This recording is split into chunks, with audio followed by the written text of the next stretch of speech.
Welcome to Lunch at the Library. I'm Leslie Huerta. I'm president of the Nebraska Literary Heritage Association, and this is one of the really cool things that we do, so mark your calendars for the third Wednesday of the month. We're going to have Colby Coash up here in a minute, but I want you to mark your calendars for next month. Uche Okonkwo will be here. Her book is A Kind of Madness. She was on the Oprah Winfrey Most Anticipated Book of the Year list, so that should be a very good. It's a collection of short stories. And then December, Alan Bartles will be here, and his book is 100 Things to Do in the Nebraska Sandhills Before You Die. So we've got a good lineup for you. We take a break when the cold weather hits in January, but we'll start up again in February, March, and April. A couple other things real quick. Our annual Adult Spelling Bee is coming up on October 30th. This is how many years have we been doing the Spelling Bee? 36 or 37th year. So we invite all of you to participate either as a speller or as a cheerleader. It's at Screamers down in the Haymarket, which if you haven't been is a lot of fun because they sing and perform for us. But that's October 30th. And you can find information on that on the library website. And right now I want to do a quick introduction to Ryan Weber, who you all know is the director of City Libraries.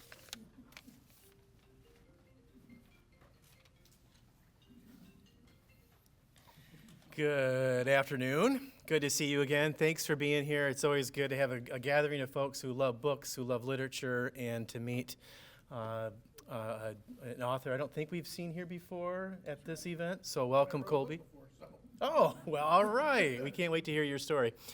But I want to make sure that you're aware of a special event that we have planned for Monday, October 14th. That's only 12 days away, and this is related to our One Book, One Lincoln event, which is very popular throughout the city. Thousands of people participate, from nominating titles to voting on the final winning author and then reading the books. Well, this year's winning author, Amanda Peters, who wrote The Berry Pickers, will be here. We're bringing her all the way from Halifax, Nova Scotia. Right. So it's don't miss it. This is Monday, October 14th at Lincoln High at 7 o'clock. So we're going to have a nice chat with the author. There will be a book signing. Bring your book or purchase your book. Francine Finch with Leslie will be there that evening.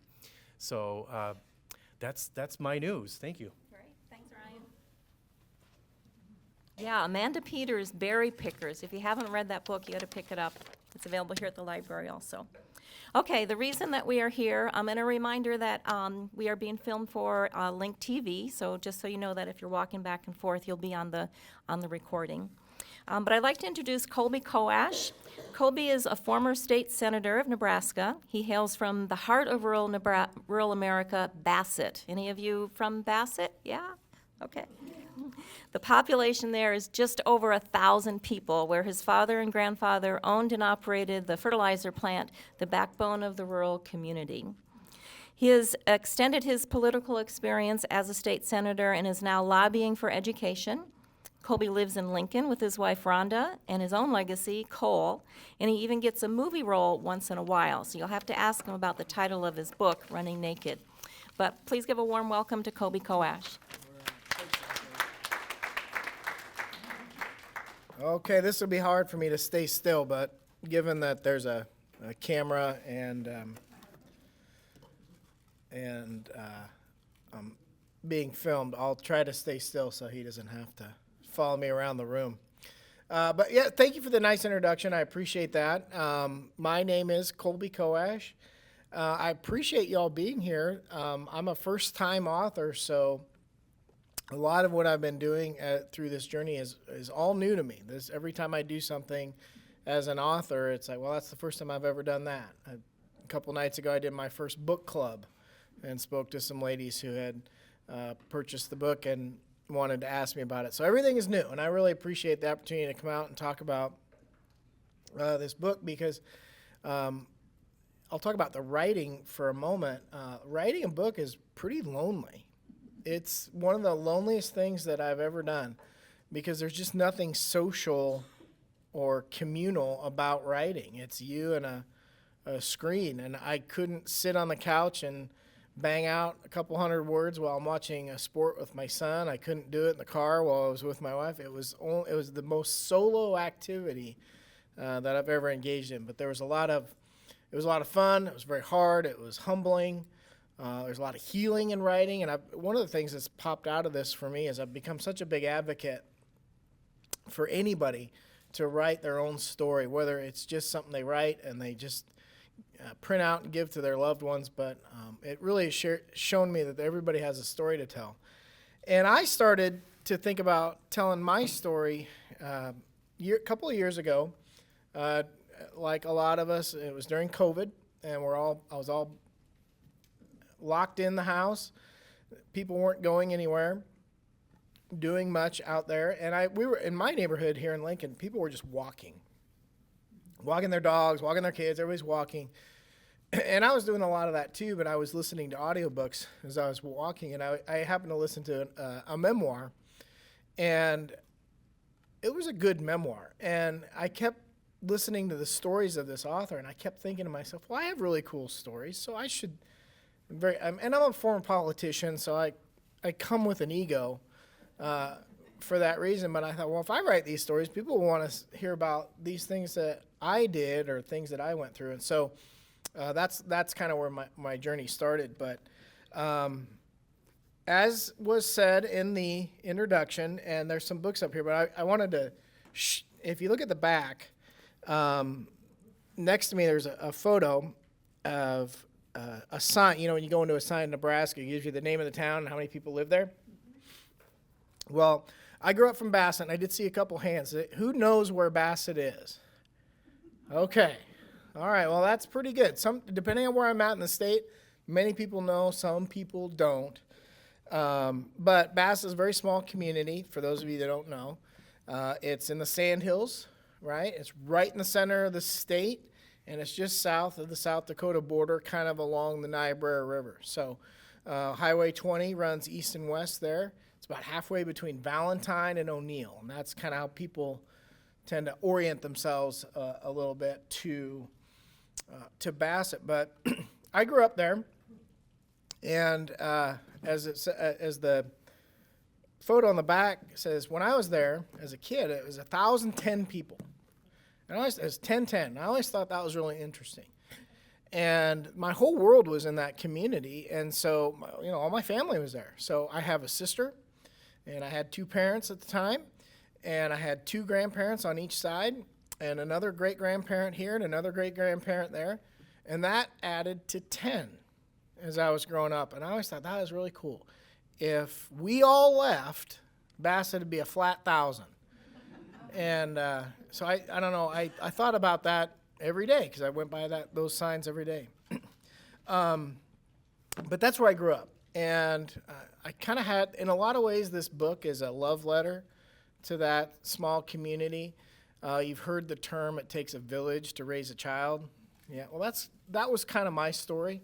I didn't recognize it when I was there, but certainly with some distance, I recognize that now. But my roots ran deep, and they run deep in that community. My dad still lives there. When I was growing up, my mother was born there, my father was born there. My mother's parents were born there. My father's parents were born, around there.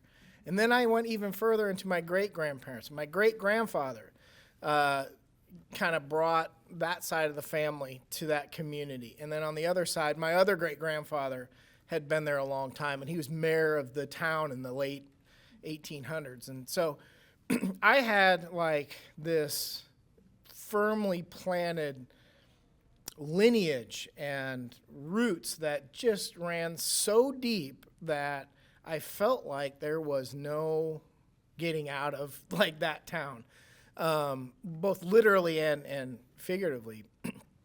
Even today, and I'm going to be 50 soon, but when I go back to Bassett and I visit my dad, who's in his mid-70s, people think I'm him. And they, his name's Don, and they say, well, Donnie, where you been? And it's like, well, Don's my dad. And so people just kind of, they look at you and they, oh, you're a Coash kid, right? So they know you, and there's a lot of stake. What I found out, what I wrote about, is there's a lot of stake in the children of that community because that's what they do there. And for better or worse, I couldn't really find myself out of there. But, my one grandfather, and I had to put this on the book because I'm very proud of this. So, I don't know, Leslie, we could pass it around or something. People could take a look. But right here on the front of the book is a photo of an old Ben Franklin store. Now, it's not many people anymore know about Ben Franklin stores.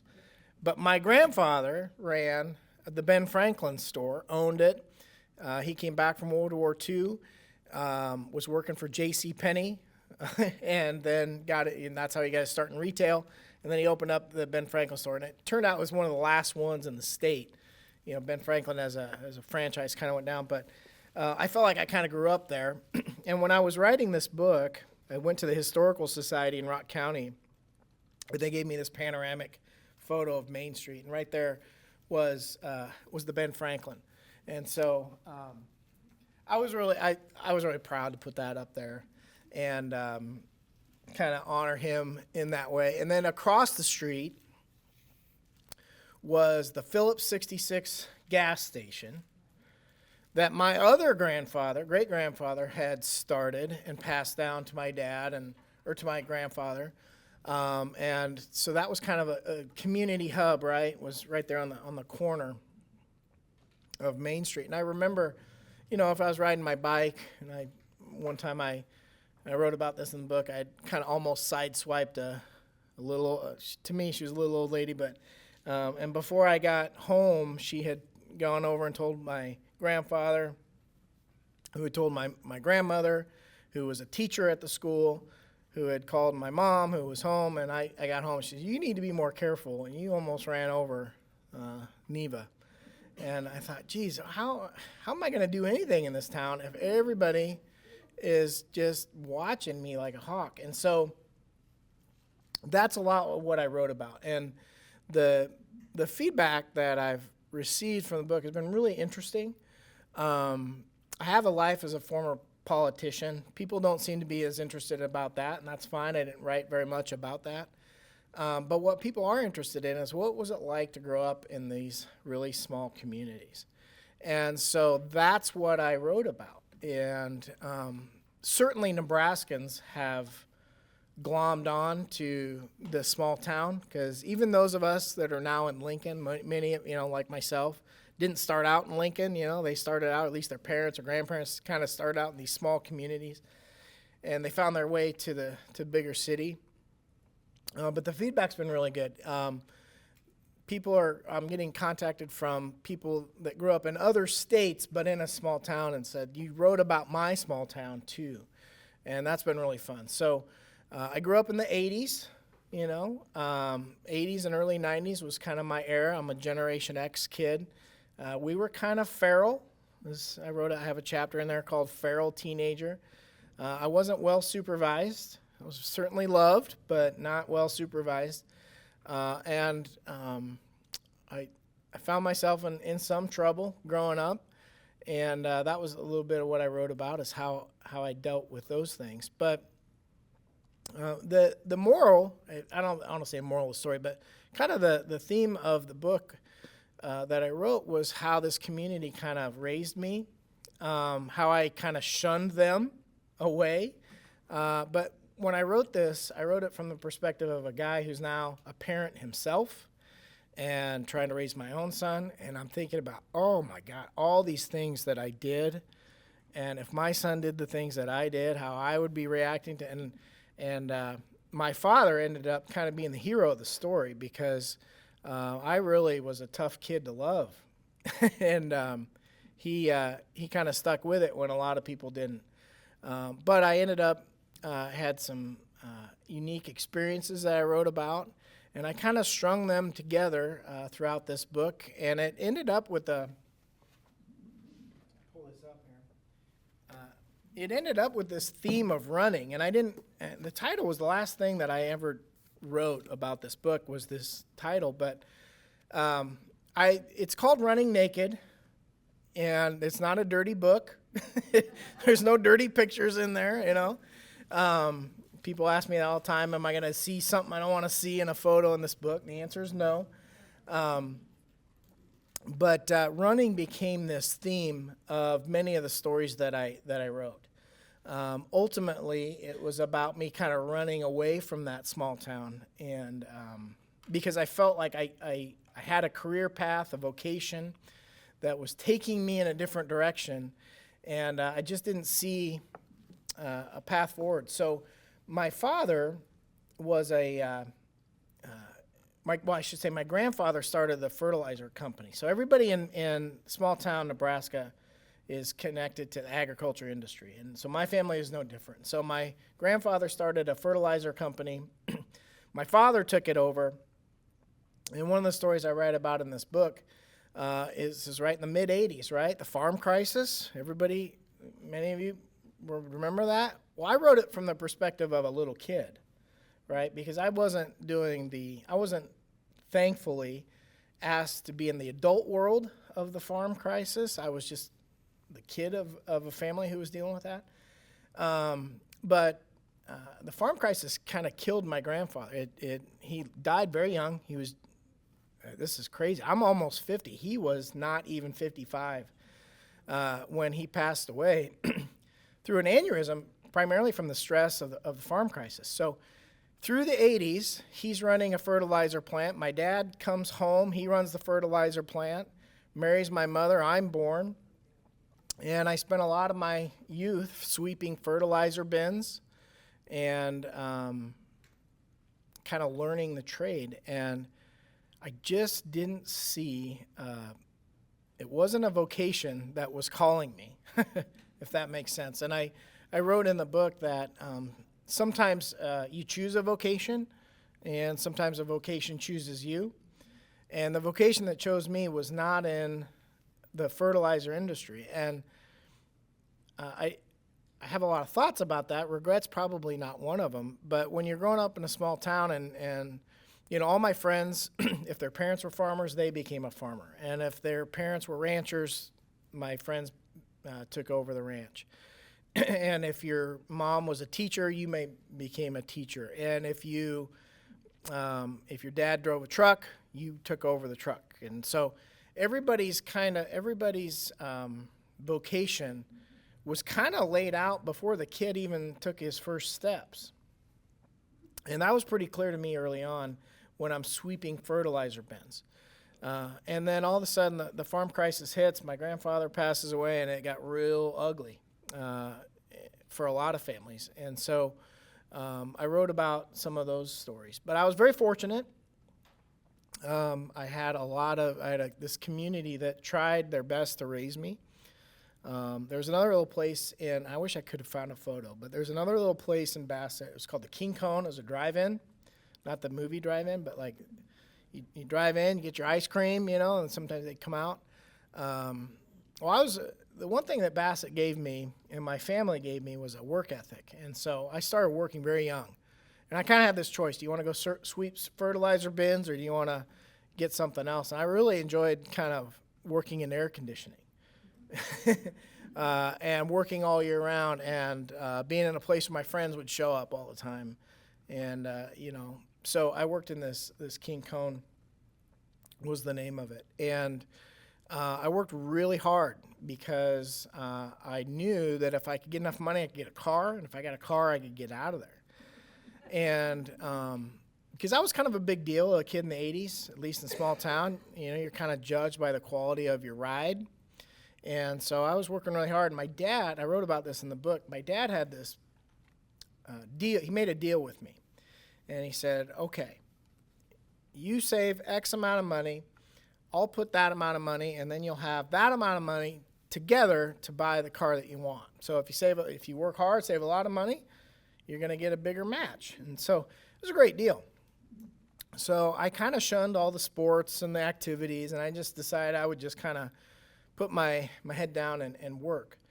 And one day I'm working, and my boss comes to me and she says, Colby, we're going to have to cut your hours. I said, oh, no. Then I'll have to be with my family, and my paycheck will shrink. And I said, tell me why. Not one to just be okay with that. And she said, well, the legislature in Lincoln is looking at passing a bill, and if this bill passes, and it looks like it's going to limit how much a kid under the age of 15 can work. You know, how many hours a day, how many hours a week, how late at night, all those things. And I was probably working harder than a kid my age should have. But I had a lot of craziness at home, and it was more of a safe place for me. And Karen, who ran the place, she knew that I was struggling. So she kept me close. She kept me working. And but when she told me I wasn't going to be able to work that much, if at all, it was pretty devastating. So I went home, went to my dad, and I said, hey, shared that story that I just shared with you. And what I wanted him to say was, well, that's okay, Colby. If you can't work, we'll figure something out. I'll kick in the difference. It's not your fault. Yeah, that's what I wanted him to say. What he said was, well, that's a big problem. You better call your state senator. And I didn't know what a state senator was. He was very enmeshed in the business community. He did. So he gets on the phone, and he called the state senator from our area at the time. And they chatted about business and the farm crisis and all that. And he said, Senator, before I let you go, my son has something he'd like to share with you. And so he handed me the phone, and I shared this story of how I wasn't going to be able to work very much. And the senator said, well, that's an interesting story. I'm gonna remember that. And about a week later, I get a little card from Lincoln, has the Capitol on it, and it says, Dear Colby, I appreciate you sharing that story with me. There was a bill that was going to limit your ability to work, but we got that stopped. And I hope you go get your car. And I was very proud of that, and that got me interested in what government was doing, how local it was. Probably had nothing to do with the story that I told that senator, but he made me feel like it was. And so I kept working, and I was able to kind of to get out of there. My design, or my plan was, and I'll share this last story, then I'll see if there's any questions, but I decided I needed to get out of there. I only went to 3 years of high school because I wanted out of there so bad. Didn't even tell my dad that I was going to leave early, and enrolled in college here at the university as a sophomore to start as a junior to start. The university had never had anybody try to get into college that early before, and I didn't have a high school degree yet. So they said, I don't know how you're going to get to college. We can't enroll you in college when you don't have a high school degree. And I said, so I don't know if I lied. I didn't lie. They would have found out. But what happened is they let me take my last year of high school as a college freshman, or they let me take my first year of college as a high school senior. So I technically graduated from Rock County, but I never went to classes there. I took classes in Lincoln. And so I was kind of this dual student. I would go take high school classes, like through correspondence at the time, and then also take freshman year college courses. And I wouldn't recommend that to anybody. But that's what I felt I had to do at the time based on other things that were happening. So I did that, but my career path at the time I thought was taking me into performance. I thought, I'm going to be in Hollywood.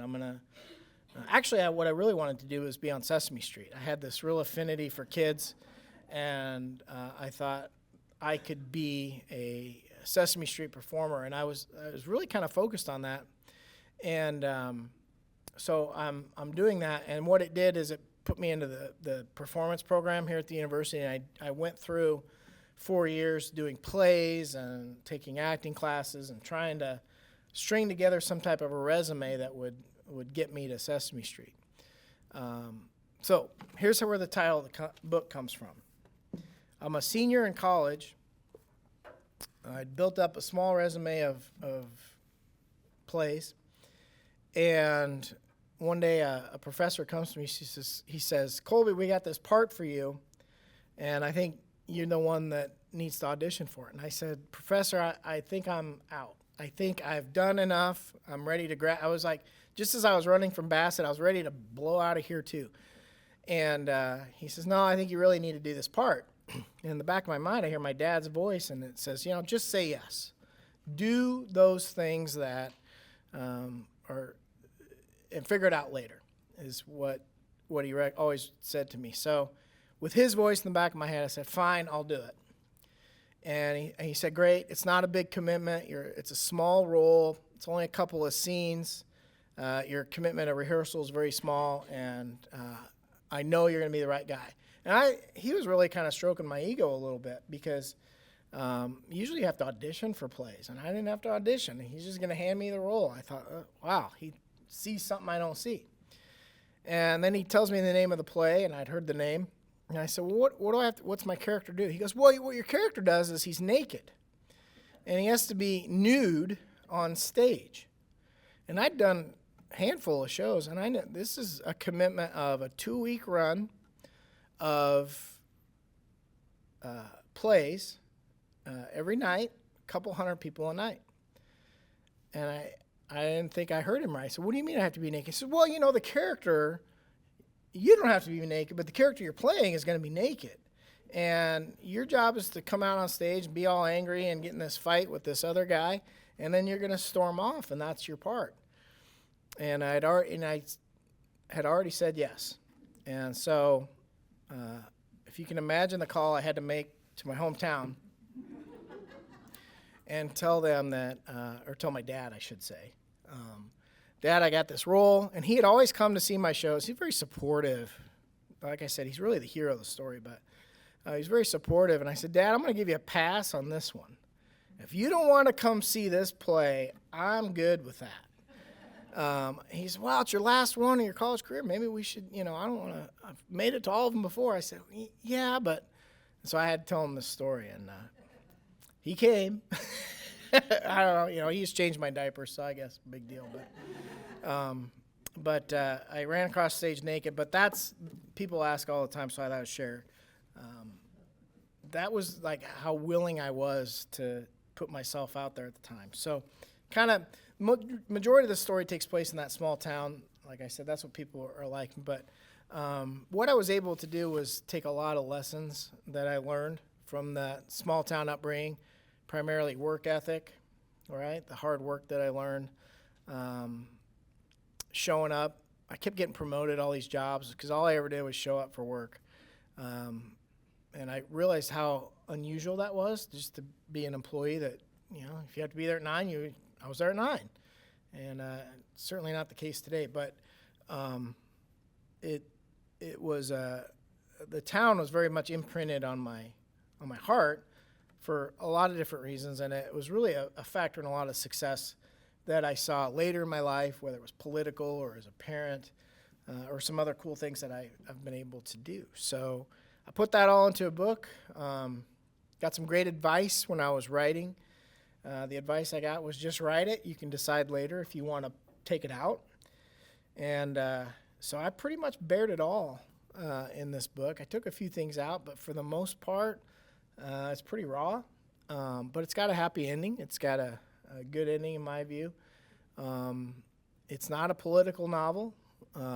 People ask me that a lot.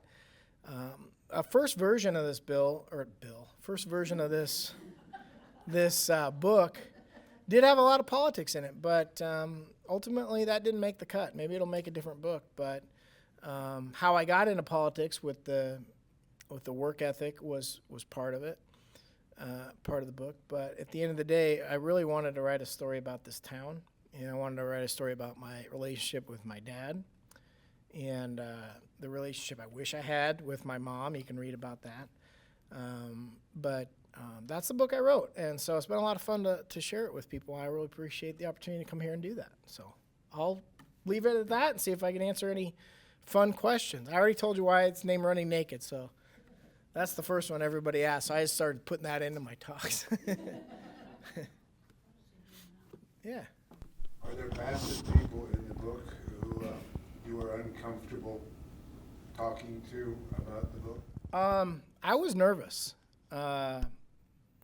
because I left that town and I kind of burned rubber out south. I mean, I burned out of town and kind of didn't plan on looking back. And I think the community saw that. They didn't understand why I was acting the way I did. That's part of what I wrote.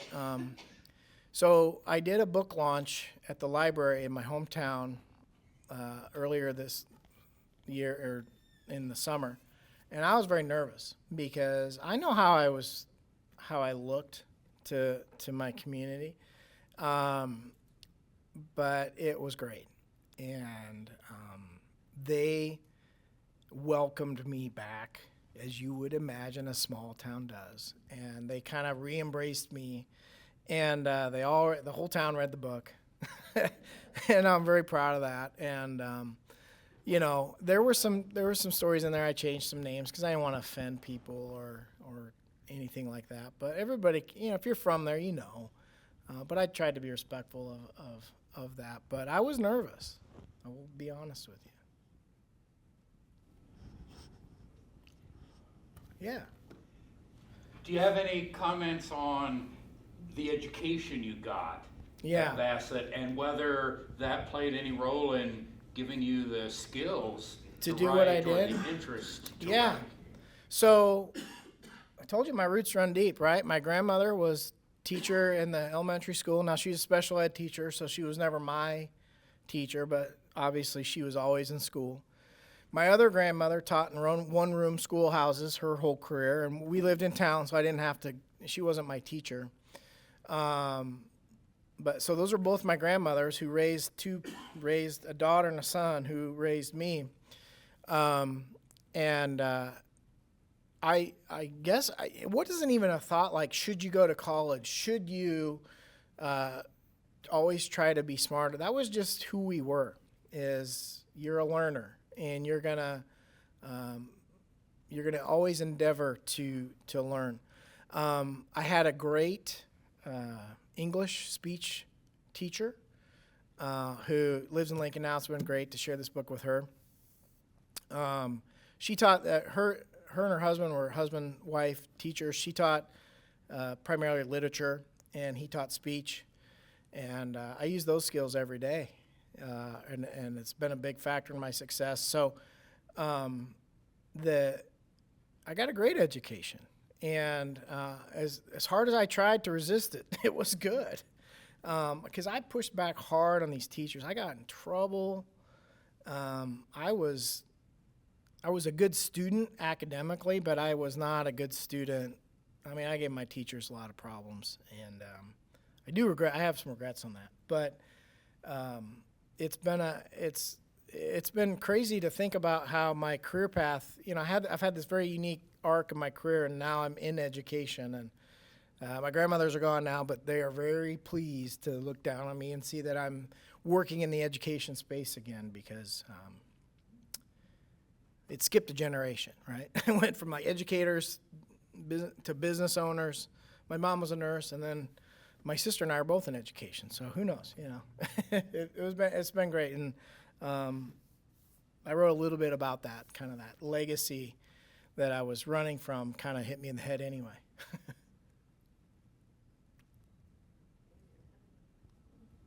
Yeah.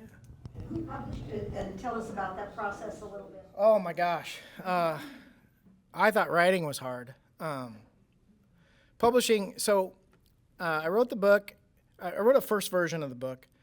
Had a different title, and I put it out in the world, and I tried to get a literary agent, and I had a few bites on that, and then I tried to get like publish it.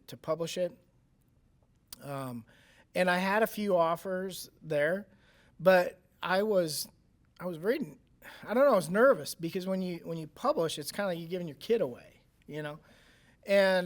but I had put it out there so much in the world that I thought, well, maybe it's not very good, because I wasn't getting a lot of good feedback. I was just getting a lot of rejection, which is part of the business anyway. So I took a step back, and I got a second, what they call a developmental editor. And it was a lady who knew who I was, but didn't know me personally. So she was very impartial. And I gave her the manuscript. And what she did was really interesting. She did this process called a beta read.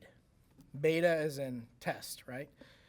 And she sent this book out to readers of memoir across the country, these connections that she had. And we paid them for their opinion. And we sent this out, and her job was to get it out into their hands, get the feedback, put the feedback, and then present that back to me. And she called me, and she said, I got your feedback back. I said, great. She goes, you're going to have to get some thick skin here. I said, hey, I'm a politician. I got thick skin. She goes, no, you're really going to need to get some thick skin. So she gave me this feedback, and here's what's different between the first book that I tried to publish and what is out in the world now. My first book had all this political stuff in it, all the stuff about me being in political office and some cool things that I did as a senator. And that was kind of like the end part of the book. And then the other part had nothing in it about my mother, all this growing up stuff. Nothing in it was about my mom. And I thought I was being really intentional about keeping her story out of it. Maybe it was just too painful to write some of that stuff. But so the feedback came back, and they said, well, look, you're either running for president, and this is the book you write before you run for president, or you're trying to write about a small town and a family.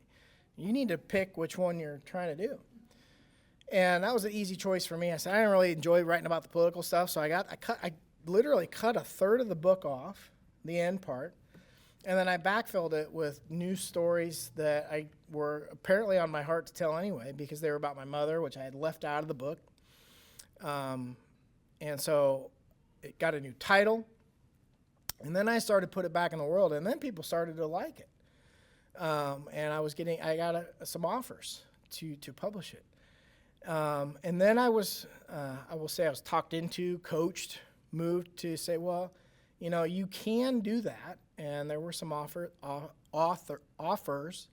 or you can take it into your own hands and do it on your own. You have to do the same amount of work either way. But at least if you're doing it on your own, you kind of benefit more from the return on investment's more there if you do it on your own. So I ended up doing it on my own. So I named my publishing company. It's kind of cool. It's called Cahoy and Crook. Those are my grandmother's maiden names. So a lot of the book was about my grandfathers and kind of that paternal thing, but I thought I'll publish it under my grandmother's maiden names.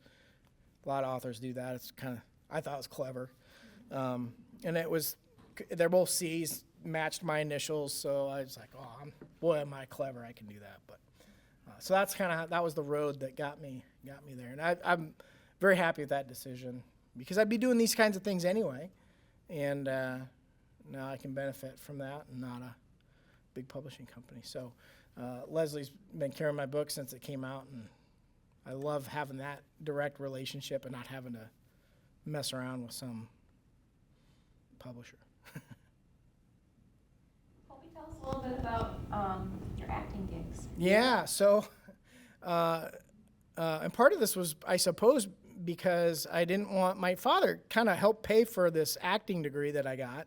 And then, I was doing stage stuff, and that doesn't really pay. And I kind of took this weird career path because I couldn't move to LA because I didn't have enough money. So I started working with kids in group homes, and that got me into advocacy. It's all in the book. But I had this nice circle that came back, and through my work in the legislature, I got to meet some of these filmmakers. They were trying to do film stuff, and I would agree to help them, maybe legislatively, if they would let me audition for movies, parts in their movies. And so I kind of strung together a bunch of movies over about a period of about 12, 15 years. I still do them, where I can get these parts now. When I was a young actor and I would audition, it'd be me and like 50 other guys, young 20-something guys for a part. Now I go to these auditions, it's me and this other guy that I went to school with, and we get all the roles. because if you need a middle-aged dad or a cop or a boss or something like that, the pickings are a little slimmer, at least regionally. So I was able to string together some credits in some campy horror films, which I would never recommend people see. But I also got to be in some bigger Hollywood type films and get my union actor's card, and so now I get called from time to time. I don't have the time to go out to LA to do that, but if they're doing something in Nebraska, I'll jump into it because I show up. They say show up on set at 9, and I do. And you'd be surprised how many people just can't be bothered to show up when they're asked to do it. But I couldn't imagine not doing it. So I've been able to kind of, I always tell my dad that his college tuition money he invested in me is paid off a little. And now the book's paying off a little. So I'm grateful for that. But you can see some of my movies on Netflix and maybe something bigger some other time, but we'll see. Give us a couple of titles so when we're on Netflix we can look for it. Yeah, so the one I'm probably the most proud of is called It Snows All the Time. There's some big name actors in there. I have a very small role. You can rent it on your streaming platforms. It's not a horror film or an action film. I did another one of those, but it's a journey of a son and his father who has dementia, and their relationship. I don't play the son. I play this side character. But it's a true story of a Nebraska kid who wrote this, and he got this Hollywood buy-in, and Hollywood flew in, and I auditioned for a role, and it's been really fun. So that would be the one. That's the one people ask me. I say, check that one out. You'll have to watch really fast to see my quick 2 scenes, but it got me my union card, so I'm happy about that one.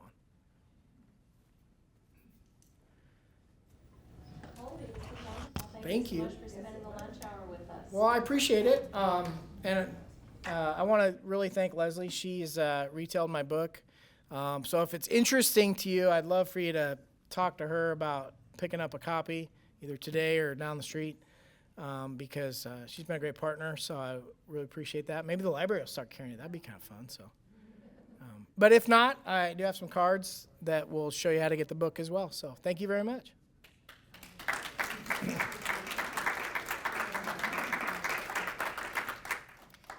Colby, thank you so much for coming today and sharing your book with us. I have people tell me occasionally, they say, oh, I don't like nonfiction books. They're not interesting. But memoirs are nonfiction, and they are the story of us and each other. And I think that is the most interesting story there is.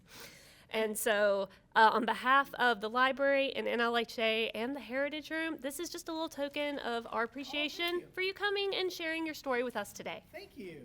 Thank you very much. Thank you.